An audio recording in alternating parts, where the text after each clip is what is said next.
Quer interagir com seus artistas favoritos e de quebra concorrer a muitos prêmios? Chegou o Rede TV Plus e com ele você participa dos programas, interagindo em enquetes exclusivas, você assiste a programação da Rede TV e ainda concorre diariamente a muitos e muitos prêmios. Se liga! São smartphones, TVs e até carros. Então acesse redetvplus.com.br. É um assunto bastante polêmico que leva a gente a pensar. Eu fiquei pensando, gente, olha, o Brasil não é para principiantes mesmo. Que coisa difícil que é o nosso país, porque você, né, entra numa rede social, abre um jornal, vê um noticiário e tá lá a foto do goleiro Bruno, né, aquele envolvido no assassinato, foi o mandante do assassinato de Elisa Samúdio, ao lado de dois cachorrinhos, fazendo um comercial para um evento aí, um veículo, é uma pet, né? Uma pet, uma coisa assim.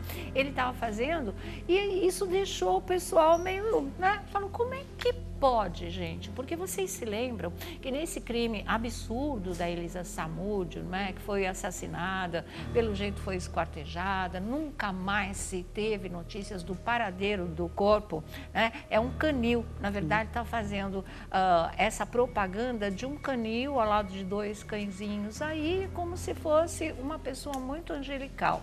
Até aí é uma coisa que a lei permite, está aí, não houve prisão perpétua, está aí, né? Para ele a vida segue, para ela e para a dona Sônia, a mãe dela, que não conseguiu nem dar um sepultamento digno para a filha, a situação é muito complicada. E para o filhinho, que a Elisa deixou também, que ela teve do Bruno, é muito difícil, né? Vocês sabem que ele tem medo desse pai com quem ele nem teve contato, mas ele tem e ele sabe de toda a história. Agora, no auge das investigações, vocês se lembram muito bem que o Sérgio, o primo do goleiro Bruno, ele diz que a Elisa tinha sido assassinada, tinha sido esquartejada e que o Bola, que seria o dono da casa onde aconteceu o crime, teria dado restos mortais da Elisa para os cães, para o cachorro, uma das mãos. Inclusive, a descrição era crua e era horripilante, não é? E isso ficou marcado na cabeça do público.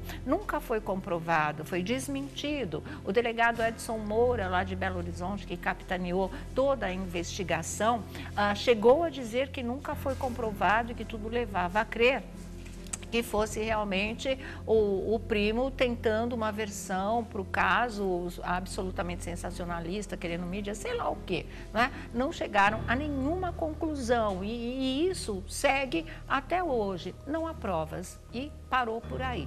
Mas, na cabeça da gente, o canil e essa cena horrorosa de se dar, né, partes do corpo da Elisa para os cães ficou. Então, quando você vê o goleiro aí fazendo propaganda de um canil, a coisa embrulha o estômago. É absolutamente revoltante, porque mesmo que não houve provas, também não ficou comprovado o contrário, né?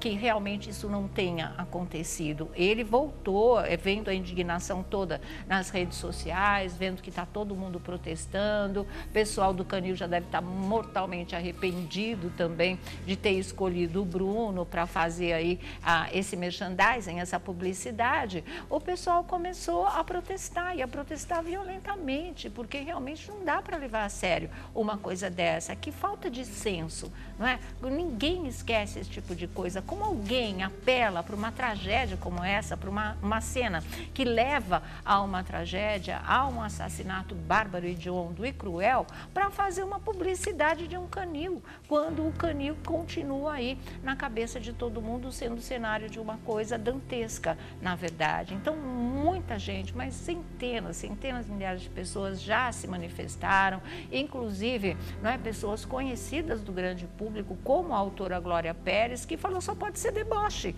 porque você pensa o quê? Não é uma pessoa séria, não é alguém que tenha respeito pela vida, alguém que tenha respeito pela justiça, alguém que lute aí contra a impunidade, que realmente pode pensar em fazer um absurdo como esses, porque é um absurdo, é uma coisa indigna. né? O Bruno está aí, está se manifestando também, dizendo que todo mundo sabe que isso era o primo dele, que era a nóia, que esse tipo de coisa nunca aconteceu. Olha aqui, o que aconteceu a gente já sabe, e o que aconteceu não dá para esquecer. E o que aconteceu, na minha opinião, era uma coisa de prisão perpétua para todos os envolvidos. Não era essa segunda chance bonitinha de sair depois de um tempo. A lei permite, não estou falando que a lei não permita, está tudo feito da forma legal. Para mim, isso me dá uma sensação de impunidade, isso me dá uma sensação de injustiça. As pessoas não pagaram de verdade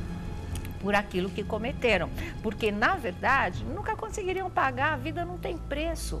Não é? Vida não tem preço. E o requinte de crueldade usado nisso, nas descrições, nas investigações, nos noticiários, em tudo aquilo que a gente já sabe, não dá para você pegar e falar, ah, não, vida continua, merece uma segunda chance. Eu não consigo engolir essa história até hoje. Vocês sabem que o último programa que a Elisa Samúdio esteve, não é? E aliás, o primeiro em que ela esteve pessoalmente, e o último também, foi exatamente aqui no nosso A Tarde é Sua. Eu tive com ela frente a frente, eu senti a menina, eu vi o medo estampado no rosto dela. Ela veio para cá porque ela se sentia segura e ela sabia que ela estava protegida, né? E ela iria fazer um pré-natal com o Dr. Ailton Ferreira, o nosso médico da família, que vocês conhecem tão bem. Ela estava no início da gestação, ela estava de 3 meses de gravidez. Ela não tinha passado por um pré-natal ainda, né? E ela foi para lá, foi examinada, foi orientada e de lá ela fugiu para Santos, né? Realmente, olha ela aí com a gente aqui no nosso programa. Faltava tão pouco para essa menina morrer da maneira bárbara, hedionda e cruel como ela morreu, né? Mas ela estava aqui, 3 meses de gravidez, muito assustada, falando sim que ela estava sendo perseguida, que ela tinha medo, né? Que ela sabia que alguma coisa poderia acontecer, que a vida dela estava em risco. Foi uma entrevista que realmente deixou o público bastante impressionado. E depois disso, como eu falei para vocês, passou pelo médico, fugiu para Santos, mas lá ela soube que uma das pessoas desse time criminoso do Bruno já estava atrás dela, estava na pista dela. E depois a história se desenrolou como vocês conhecem, né? O Bruno foi atrás, seduziu, prometeu um monte de coisa, ela achou que dava para dar uma nova chance, foi para onde foi, lá para o interior de Minas, e as coisas aconteceram dessa maneira. Então isso, gente, olha, isso não dá realmente para você pegar, ver uma cena dessa e achar bonitinha, né? Querer visitar o canal. Ele está dizendo que nem foi propaganda, nem foi propaganda. O Bruno, o goleiro, está dizendo que nem foi propaganda, mas não interessa se propaganda, se não é. Uma cena dessa fica muito esquisita e eu acho, quem foi que falou, diretor? Não estou te ouvindo direito. O Canil também está dizendo, tá? Eu não sei o nome do Canil, a gente nem falou aqui, mas o Canil está desmentindo, está dizendo também que não se trata de uma ação publicitária. Eu acho que não ameniza em nada, sabe? Eu acho que realmente esse tipo de coisa não podia estar acontecendo, porque remete a gente para um pesadelo e remete também para a falta de justiça, no meu entender, que ainda é feita no nosso país. E fim de papo, realmente.